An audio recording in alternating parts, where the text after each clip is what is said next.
Welcome to my channel MFI Pro.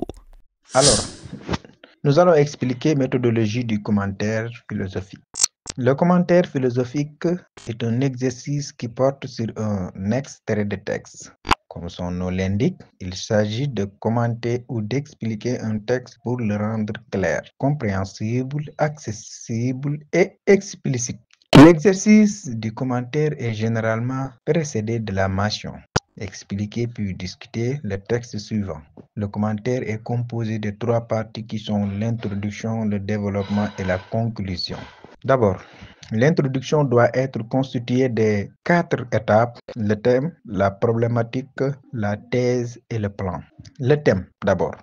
Le thème. La première étape consiste à identifier le thème dont il est question, non seulement sous sa forme générale, entre parenthèses, thème du désir, du langage, etc., mais bien évidemment sous un angle précis. Par exemple, le texte traite du droit du citoyen. En bref, il s'agit de comprendre de manière déterminée de quoi parle exactement l'auteur ou le philosophe. Mais le thème ne se confond nullement avec la thèse, c'est-à-dire que l'auteur veut démontrer dans le texte. Deuxième point, problématique.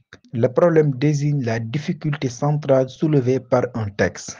Ce problème doit être dégagé. Dans le commentaire de texte, il s'agit de faire apparaître la question fondamentale que l'auteur a implicitement posée. Le troisième point, thèse. Il ne s'agit pas ici de mettre en avant la doctrine générale de l'auteur, comme si, par exemple, tout texte de Descartes renvoyait nécessairement au cogito. Il s'agit au contraire de déterminer la position du philosophe dans ce texte, ce qu'il a voulu démontrer dans un contexte précis. Le quatrième point, plan du texte. L'introduction se termine par l'élaboration du plan. Ce plan consiste à dire de combien de parties le texte est composé et à préciser brièvement l'idée que chaque partie développe. Bref, une simple explication. Dans l'introduction, il faut répondre aux questions. De quoi parle le texte? Comment l'auteur s'y prend-il? Etc. Il faut bien centraliser à ces questions, expliquer de quoi parle le texte, comment l'auteur s'y prend-il. Le deuxième, le développement. 1. Explication. Le développement comprend 2 parties. Une partie explicative et une partie critique, appelée aussi discussion. Dans la partie explicative, il faut expliquer le texte et découvrir son articulation. Il ne s'agit pas de morceler le texte, de le diviser et de n'expliquer que certaines idées. Ce qui importe, c'est expliciter l'enchaînement des différentes idées du texte.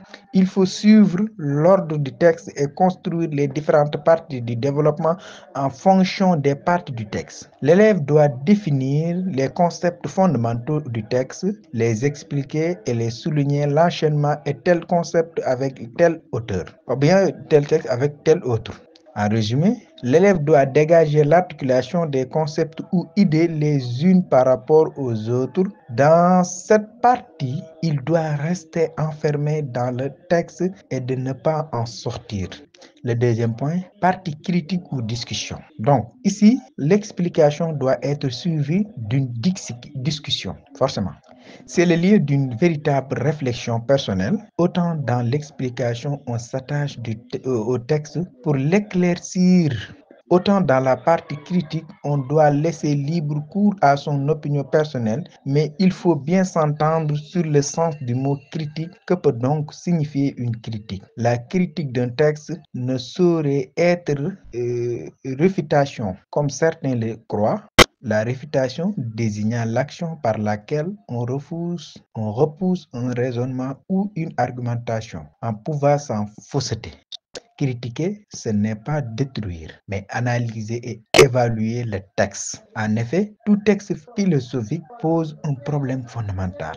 Le critiquer revient à dégager son intérêt philosophique. Généralement, l'intérêt philosophique porte sur la thèse de l'auteur ou sur une idée dominante du texte. Il s'agit de montrer en quoi et pourquoi cette idée est importante, pertinente et pourquoi elle revêt un intérêt philosophique. Si l'élève le veut, il peut trouver une antithèse à la thèse de l'auteur. Dans ce cas, il faut dire en quoi et pourquoi la thèse de l'auteur a des limites. Pour ce faire, on lui oppose généralement la thèse d'un autre auteur. Le troisième point, la conclusion. La conclusion a pour but, comme dans la dissertation, de faire un bilan des idées majeures qui ont été expliquées. Après ce bilan sommaire, il est possible de mentionner pourquoi la question est d'actualité et en quoi elle revêt un intérêt pour la philosophie. C'est ça. Mais il y a des recommandations. Il faut bien tenir ces recommandations. Avant toute chose, il faut d'abord lire le texte attentivement en prêtant attention aux mots de liaison. Par exemple, mais, pourtant, néanmoins, toutefois, etc., etc. Afin de répéter sa construction et les différentes étapes de l'argumentation de l'auteur, c'est-à-dire, entre parenthèses, les parties.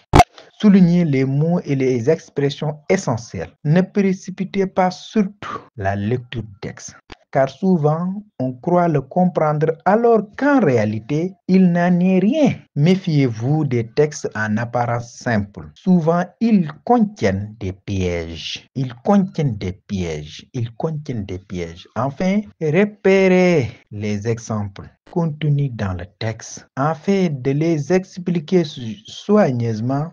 La démarche de l'auteur ne peut souvent être saisie qu'à travers eux. C'est ça, les recommandations. Mais il faut aussi penser aux pièges. Il y a des pièges à éviter. Ne s'occuper qu'une partie du texte. Alors, ne s'occuper que d'une partie du texte. S'occuper seulement d'un passage du texte sur lequel portera toute l'attention. Expliquer un texte, c'est en déterminer le sens global. Par conséquent, l'explication de seul élément ne convient pas. L'étude analytique ou partielle est proscrite. Le travail du candidat doit porter sur le texte tout entier. Oublier le texte et faire une dissertation, c'est un point. Oublier le texte et faire une dissertation, c'est-à-dire ne mettez pas le texte entre parenthèses, comme s'il représentait quelque chose d'accessoire. Il ne faut pas mettre de côté le texte et faire une dissertation. C'est le texte qui prime et vous n'avez pas à rédiger une dissertation. La référence au texte est primordiale. Considérez aussi il y a un point là, considérez les exemples contenus dans le texte comme secondaire, c'est-à-dire il faut toujours accorder une place privilégiée aux exemples contenus dans un texte dans la mesure où c'est souvent en eux que réside la clé d'une bonne interprétation. Il y a ce qu'on appelle la paraphrase. C'est quoi la paraphrase? La paraphrase est une reformulation du texte sans aucun effort d'explication. Paraphraser, c'est répéter les mêmes termes sans en engager, ou bien sans en dégager le sens. La paraphrase est passive alors que l'explication est active et dynamique. Merci. MFA Pro, your favourite channel.